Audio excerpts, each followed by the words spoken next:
Red rot of sugarcane. तो आज की इस वीडियो में हम शुगर केन के अंदर होने वाली एक डिजीज जिसे red rot of sugarcane बोलते हैं, यह एक फंगल डिजीज है जो इसका पैथोजन का नाम जो है कोलेटोट्राइकम फॉल्केटम है। इस फंगस के थ्रू इस डिजीज को कॉज किया जाता है, जिससे जो शुगर केन की क्रॉप होती है इस पर बहुत बुरा इफेक्ट पड़ता है। तो आज की इस वीडियो में हम red rot of sugarcane यानी जो शुगर केन की होने वाली जो ये डिजीज है इनके बारे में डिटेल से पढ़ने वाले हैं। इसके पिछले वीडियो में हमने लेट ब्लाइट ऑफ पोटैटो के बारे में आपको डिटेल से बताया था। लेट ब्लाइट ऑफ पोटैटो वह भी एक फंगल डिजीज थी और उस पैथोजन का नाम फाइटोप्थोरा इन्फेस्टेंस था। तो उसके लाइफ साइकिल के बारे में हमने आपको डिटेल से पिछले वीडियो में आपको बताया था। अगर आप वह वीडियोज ना देखे हो तो उसका लिंक आपको वीडियो के डिस्क्रिप्शन में मिल जाएगा, वहां से आप उसे देख सकते हैं। तो आज का हमारा जो टॉपिक है वह red rot of sugarcane यानी जो शुगर केन में होने वाली जो डिजीज है या जो बीमारी है इनके बारे में। तो चलिए शुरू करते हैं। Red rot of sugarcane, तो सबसे पहले समझ लेते हैं इस डिजीज किस तरीके से शुगर केन के क्रॉप पर इफेक्ट डालती है। तो जो शुगर केन की जो लीव्स रहती है इन पे ये जो फंगस है इनके माइसिलियम वहां पर इकट्ठे हो जाते हैं और उस वहां पर जो कोलेटोट्राइकम फॉल्केटम जो फंगस है वहां से इन्फेक्शन शुरू होता है और बाद में यह इन्फेक्शन स्टेम के पोर्शन पे जाता है। स्टेम में जो फाइबर्स वाले रीजन रहते हैं, फाइबर्स वाले रीजन में जो वहां का जो शुगर कंटेंट रहता है और वहां पर एक पिगमेंट के द्वारा उसका जो कलर रहता है वह रेड कलर का हो जाता है, जिसकी वजह से जो फाइबर्स रहते हैं वह हमें रेड कलर की दिखते हैं और वह पिगमेंट का नाम हेमाटोट्राइकोम उस पिगमेंट का नाम है, जिसकी वजह से वहां का कलर जो होता है वह चेंज हो जाता है, रेड कलर का हो जाता है। तो इसमें अगर नेम ऑफ डिजीज की बात करें तो इस डिजीज का नाम जो है वह red rot of sugarcane है। पैथोजन इसका जो है वह कोलेटोट्राइकम फॉल्केटम है जो कि एक फंगस है और इसका होस्ट प्लांट क्या है, सैक्रम ऑफिसिनेरी यानी कि जो शुगर केन का बोटेनिकल नेम है। इसकी में जो इन्फेक्टेड पार्ट होता है वह स्टेम होता है, लेकिन पहले जो इन्फेक्शन होता है वह लीव्स में शुरू होता है, बाद में इन्फेक्शन जो इसका मेन इन्फेक्शन जो रहता है वह स्टेम में होता है। इस पैथोजन के अगर हम सिस्टमेटिक पोजीशन की बात करें यानी पैथोजन जो है वह कोलेटोट्राइकम फॉल्केटम है, इसका जो सिस्टमेटिक पोजीशन है वह डिवीजन इसका माइकोटा है और सब डिवीजन जो है इसका यूमाइकोटिना है, क्लास ड्यूटियोमाइसिटीज है और ऑर्डर जो है मलेनकोर्डेलेस है और फैमिली जो है मिलेनकोरेसी है। फैमिली मिलेनकोरेसी का जो सैलिएंट फीचर है इसमें जो माइसिलियम इनमें होते हैं उसमें ऑयल ग्लोब्यूल्स पाए जाते हैं। इस फैमिली का यह फीचर है। अगर हम red rot of sugarcane की बात करें तो इसमें कुछ पॉइंट्स है। This disease was first reported by Went. इस डिजीज को सबसे पहले वेंट के थ्रू रिपोर्ट की गई थी और जावा इंडोनेशिया जावा में इसको सबसे पहले रिपोर्ट किया गया था और इस डिजीज को सबसे पहला नाम जो गिवन किया था वह बटलर के थ्रू किया गया था 1906 में। और इन इंडिया, अगर इंडिया की हम बात करें तो इसको सबसे पहले गोदावरी डेल्टा यानी आंध्र प्रदेश वाले रीजन में वहां पर सबसे पहले इसको देखा गया था, वहां से पहले इसको रिपोर्ट किया गया था। The disease of sugarcane is an important and serious disease of sugarcane यानी जो ये red rot of sugarcane जो ये डिजीज है वह बहुत सीरियस डिजीज है शुगर केन की। किससे जो इन्फेक्शन होता है, इस इन्फेक्शन के थ्रू जो रिजल्ट हमें मिलता है कि जो शुगर केन की जो क्रॉप होती है उस पर बहुत बुरा इफेक्ट पड़ता है। लगभग 50% प्रोडक्शन जो रहता है वह शुगर का वह इससे समाप्त हो जाता है, खत्म हो जाता है। अगर इस डिजीज की बात करें तो यह एक इंडेमिक डिजीज है यानी कि यह किसी एक पार्टिकुलर एरिया में पाई जाती है।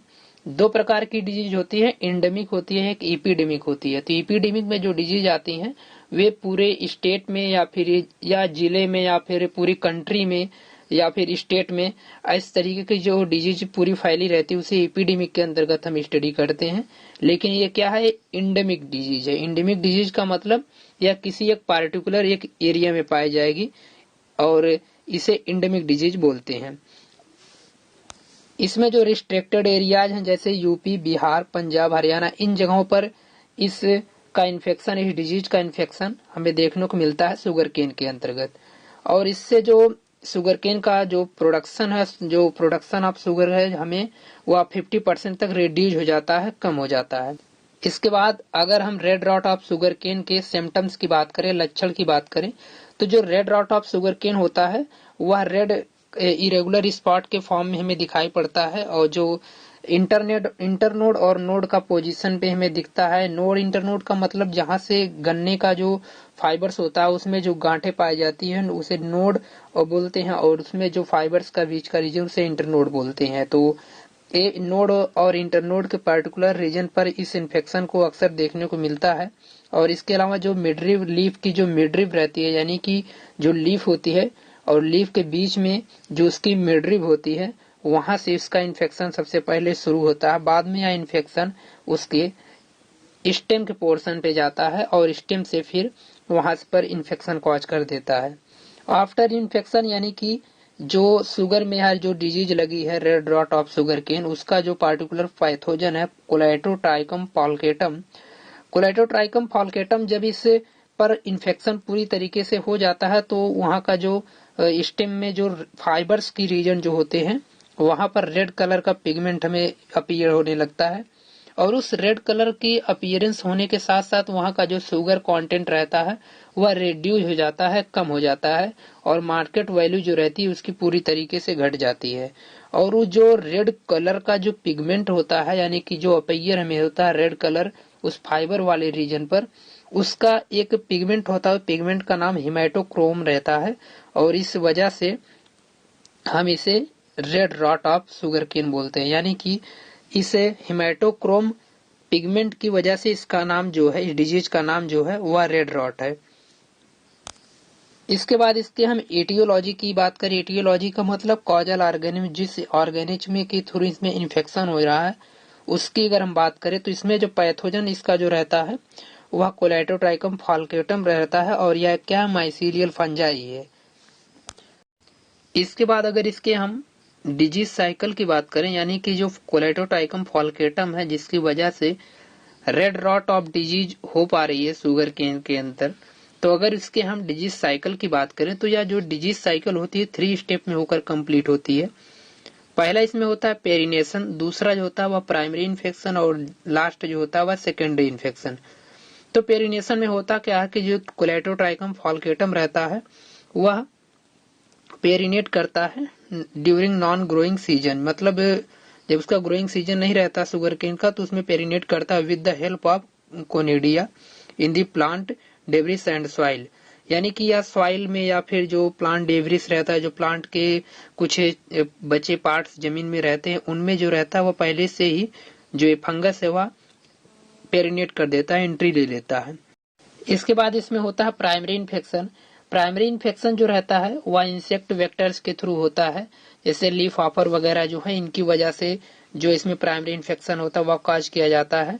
और बाद में जो इसमें सेकेंडरी इन्फेक्शन होता है it is also caused by leaf hopper, और यह भी लीफ हॉपर के थ्रू ही होता है। और लीफ हॉपर का जो साइंटिफिक नेम जो है वह पायरिला परपुसिला है। तो इसकी वजह से जो इसकी डिजीज साइकिल रहती है वह ऐसे चलती रहती है, यानी कि पहले जो रहते हैं ये जो कोलेटोट्राइकम फॉल्केटम वो जो फंगस रहते हैं वे सॉइल में ऐसे पड़े रहते हैं, प्लांट डिब्रिस में पहले से ही रहते हैं, और बाद में इनका इन्फेक्शन प्लांट्स पर होता है और इंसेक्ट के थ्रू वेक्टर्स के थ्रू इनके जो ट्रांसमिशन होता है डिजीज का वह इसके जरिए होता रहता है। बाद में सेकेंडरी इन्फेक्शन में भी यही लीफ हॉपर या जिसे पायरिला परपुसिला बोलते हैं, तो इसकी वजह से इसमें इन्फेक्शन चलता रहता है।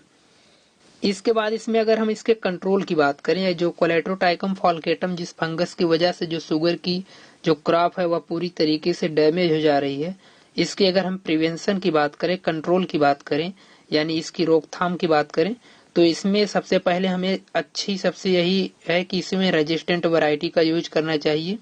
रेजिस्टेंट वैरायटी जैसे CO 84.6, CO फॉर इसमें कोयम्बटूर है। कोयम्बटूर जो है वह शुगर केन ब्रीडिंग इंस्टीट्यूट है, यानी कि कोयम्बटूर या तमिलनाडु में एक जगह का नाम है, वहां पर शुगर की रिसर्च इंस्टीट्यूट है, वहां से शुगर की जितनी भी वैरायटी रहती है वह कोयम्बटूर से होकर आती है।